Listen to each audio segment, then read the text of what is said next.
Hello everyone! It's me again, Chef Harold po. And of course, syempre for today's video ay gagawa naman tayo ng isang putahing inyong magugustuhan. Kaya for today's video ay gagawa tayo ng stir-fry pork with ampalaya. Kaya anong pang hinihintay natin? Narito po ang mga ingredients sa ating lulutuin.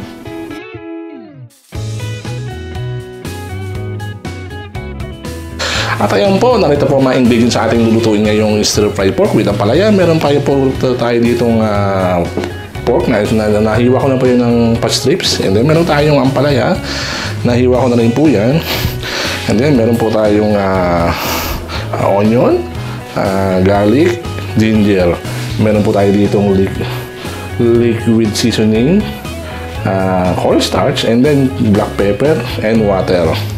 And then dito sa kabila meron po tayong soy sauce, meron tayong oyster sauce, meron tayong chicken powder, meron tayong sugar. Yung sugar po ito yung mag-neutral sa alat at pait ng ating ampalaya. And then meron tayong chili flakes, meron tayong sesame oil. Bali, itong chili flakes po optional lang po yan. Yan. Kaya ano pang hinihintay? Siyempre, samahan niyo ko. Umpisahan na natin ang pagluluto. Ayan po, syempre, simulan na natin. Ito po, meron po dito yung pork natin. Lagay po natin itong liquid seasoning. Yan. After that, lagay natin itong cornstarch. After cornstarch, lagay tayo ng black pepper. Yan. And then after that, mix natin. Yan, mix natin na mga 1 minute hanggang sa ma-absorb yung liquid seasoning ng karne.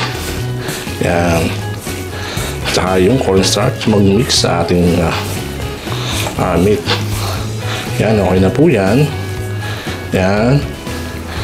And then after that, set aside po natin. Yan. Kaya mga ka-champs, tara na, simulan natin magluto. Buksan na po natin ang ating stove. Ayan, lagyan na po natin siya sa medium high heat. And then, salang po natin itong ating wok. Ayan. And then, lagyan lang po tayo ng mga 2 tablespoon ng oil.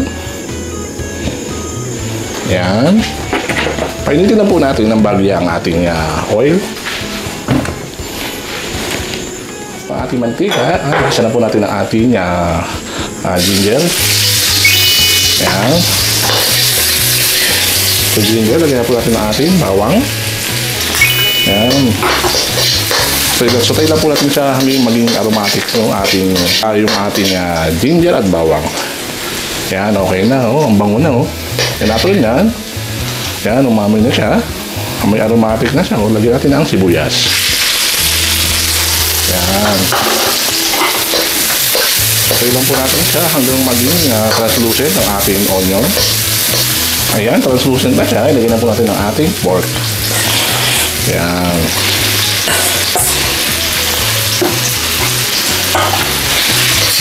Yan. Stir lang po natin siya ng mga 5 minutes or 6 minutes.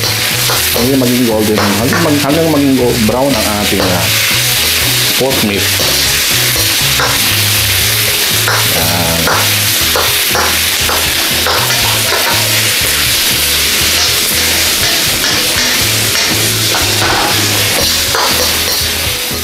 Yan, okay na po siya. Lagyan po natin ang ating soy sauce. After soy sauce, lagyan natin ang ating oyster sauce. After oyster sauce, maglalagay tayo ng chicken powder. Ayan. After chicken powder, lagyan natin siya ng sugar. And after sugar, lagyan natin siya ng chili flakes. Ayan. Ayan. Stir po natin siya ng another 1 minute. And then, lagyan na po natin ng ating ampalaya. After 1 minute, lagyan natin ng ating ampalaya. Yan.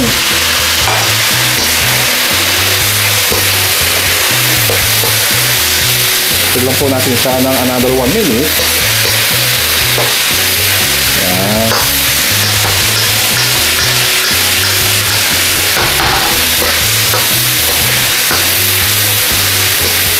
Yan. After 1 minute, ay maglalagay po tayo ng 1/4 cup na water. Yan.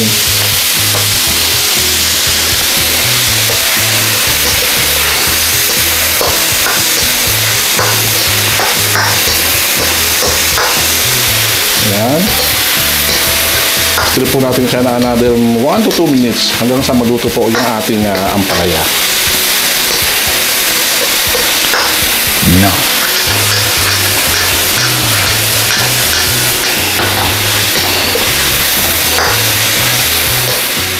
Okay na po.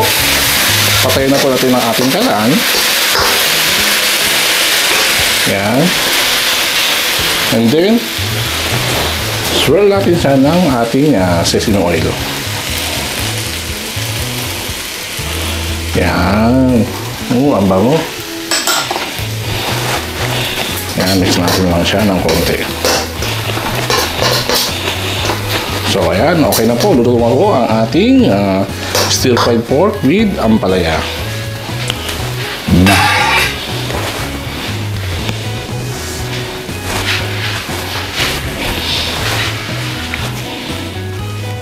Ay ngayon mga chums, tapos na po tayo magluto. Ayan, transfer na po natin ang ating stir-fried pork with ampalaya sa ating serving plate.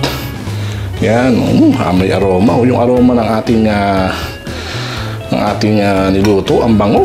Hindi na mapaghintay mga chums. Nice. Yan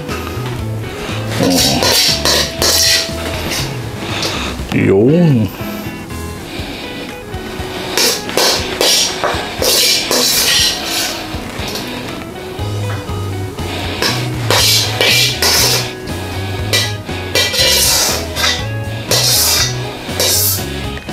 At ayun mga ka-chums, titikman na natin ang ating lutong stir-fried pork with ampalaya. Tara, samahan nyo ako, tikman natin ang ating niluto. Yan po.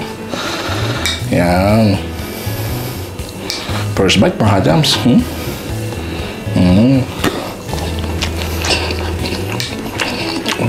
Wow. Wow. Sakong-sakto yung alat, yung tamis. Talagang nasukan, nanutsal na yung alat ng ating seasoning, and then yung ang pait, nanutsal din ng ating tamis. Masarap mga chunks. Try nyo na to. Hindi kayo masisisi. Panigurado bus naman ang inyong kanin. Pwede natin man ito. Kaya try nyo na. Sarap. Second bite natin. Wow. The best talaga. Wala nang masabi. Ang sarap. Yung anghang dati. Tamang-tama yung anghang, yung chili paste. Konting palo. Huwag yung palong-palo. Konting palo lang. Yun. Ang sarap. And so, okay na nga mga ka-chums. Hanggang dito lang po ang aking cooking show. Kaya, hanggang sa muli po, maraming salamat. God bless you all. Bye-bye.